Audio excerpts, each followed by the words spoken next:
I'm looking at the U.S. debt clock in the midst of the Great Resignation of 2021. We got 100 million people out of the labor force. I have mixed feelings about that, actually. I like it in the sense that I have very little competition. I've been able to really speak up at the workplace and also be myself at the workplace in ways that I haven't been able to in years past, right? I'm working at a tutoring center, and I find that I can actually do what the clients need as opposed to, a lot of these kids that I tutor, they're in high school, they're in middle school, and what their parents want out of the tutoring and what the kids really need sometimes aren't exactly congruent with one another, right? Their parents want them to get into the best schools. I want them to actually learn. Now I can do what they actually need to get out of the services. I find if I have unusual situations that I need to negotiate at work, right now I'm having transportation problems. My car is broken down.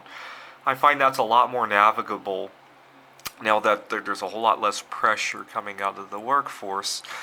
At the same time, I find a lot of things are more challenging to do, right? Right now, every time I go grocery shopping, a lot of times we're forced to use the self-checkout machines. There's a lot less social interaction. And also, getting the car fixed has been a lot more troublesome because of that, right?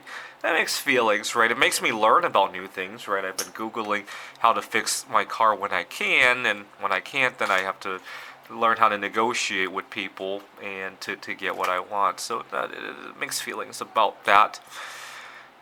Now, a lot of people want to turn to cryptocurrency.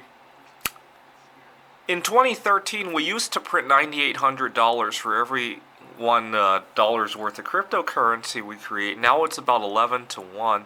And I gotta point out that crypto can be created on a whim, right? I could sit down in front of my computer and in 5 minutes create a new currency if I wanted to, right?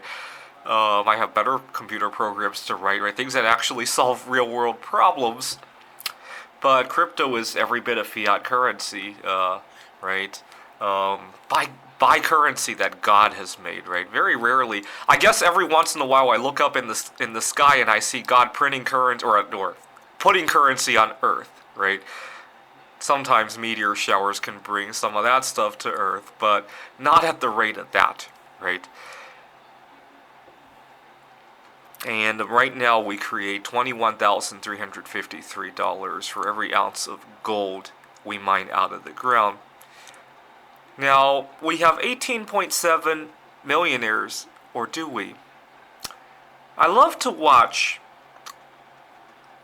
forensic shows. And sometimes you have a wealthy family, their child is kidnapped, and the kidnappers ask for $1 million in ransom. The family's very wealthy, but they always point out that the family's going to need a lot of time to gather the cash. All their money is tied up in assets. They got to take out a home mortgage or whatever the case is, right? Very rarely does somebody have $1 million just to give out as a ransom. Got to point out something. If one family has a kidnapping issue and needs to get $1 million out of the bank, yeah, they could do that. If everybody needs to get a few $1 million out because there's a pandemic and nobody can go to work, World War III has broken out, a civil war has broken out, how many millionaires do you think we'll actually have?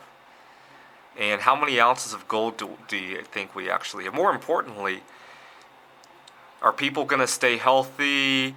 Are they going to, as much as we love to talk about how hungry people are during the pandemic, right now, just a couple months ago, Biden raised food stamps.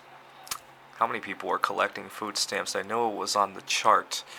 43 million. So about a third of the number of millionaires. Biden raised the amount we could get on food stamps for the first time in 30 or 40 years. I mean, it's been raised for inflation, or at least the fake inflation numbers, but Biden raised it after inflation for the first time in 30 or 40 years. And he made it easier to qualify for it, if I remember correctly. That's not the problem, though.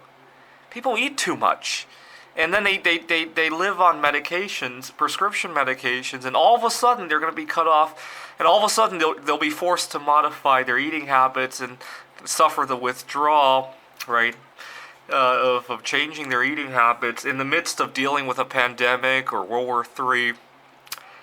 And yeah, you want to make those changes before you're put into that crunch of needing to. And unfortunately, these people will be in for a rude awakening that they won't be able to come up with the ransom, right? They could have when it was one family being kidnapped. When everybody is being kidnapped at the same time, it will be a completely different story.